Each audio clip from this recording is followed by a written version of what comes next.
Honorable Speaker of Parliament, Honorable Prime Minister, Leader of the Opposition, fellow members of Parliament, distinguished guests, or guests from the Australian government, and also from the Japanese government, and of course from the faraway island of Kambara, Malo. Nisambule Binakasaka, a very good morning to you all.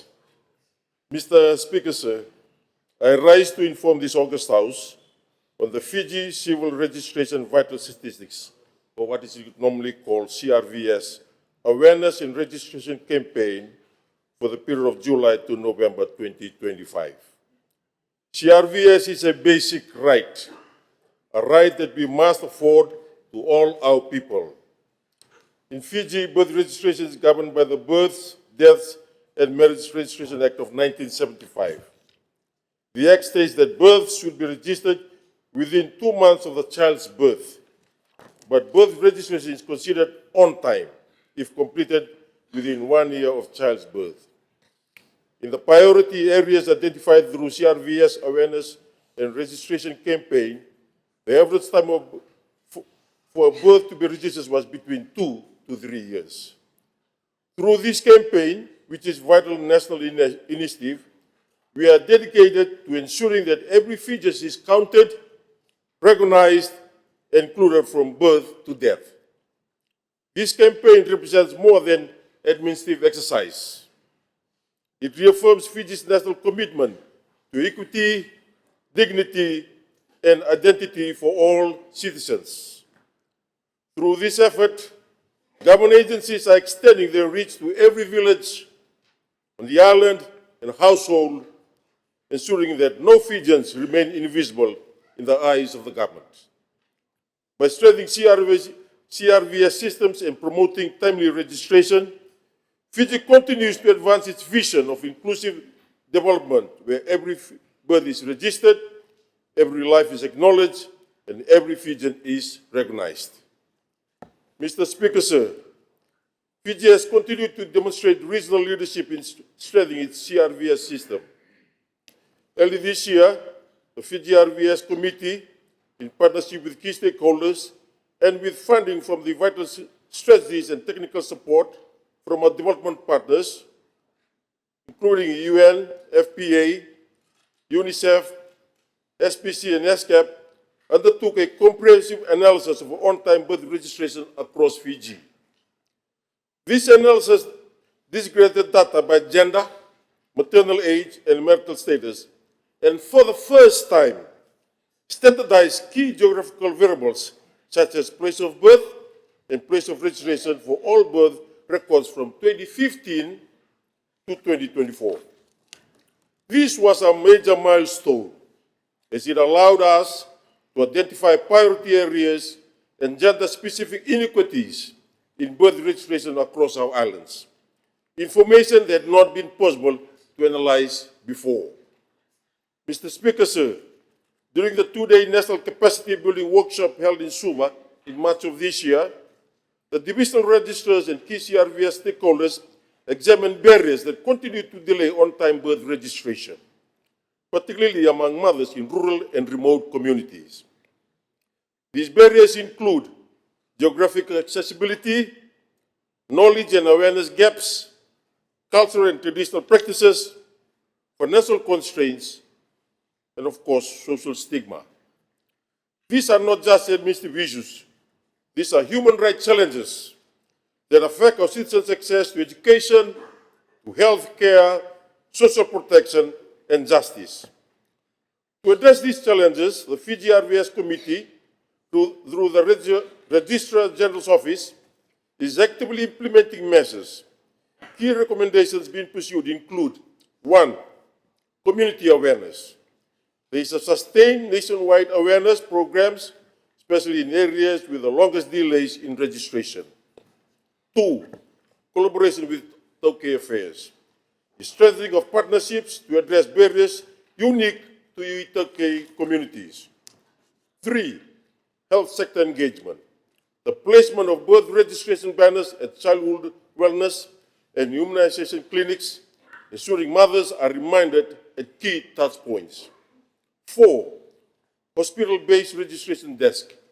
This involves the establishment of registration desks in major hospitals, bringing services closer to mothers and newborns. Mobile registration teams. This involves expansion of mobile teams to reach remote villages and maritime communities identified through this project. And lastly, the digital transformation. It is a progress towards online and mobile-based registration systems, ensuring accessibility for all while promoting data integrity and efficiency. Mr. Speaker, sir, the awareness and registration campaign covered the priority areas identified through data analysis, including some such as new birth registration, late birth registration, death registration, change of name, correction of error, addition of father's particulars, legitimization of birth, and the issuance of certificates.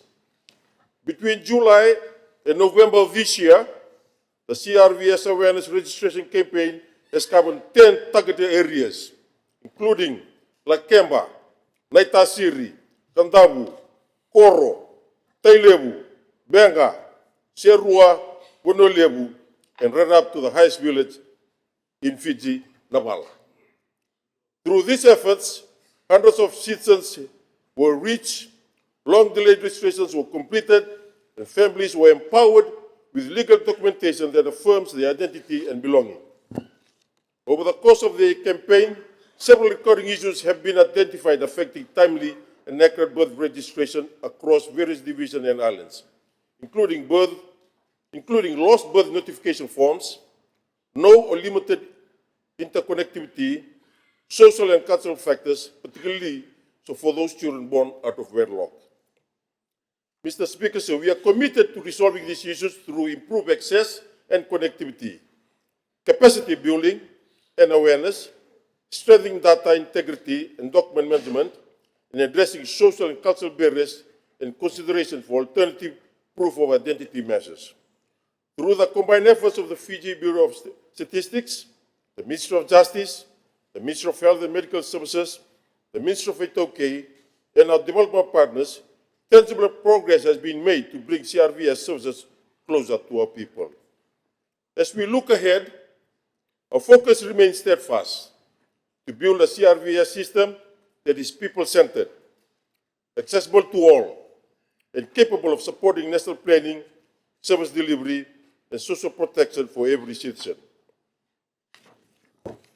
Mr. Speaker, sir, the late registrations of birth remains, the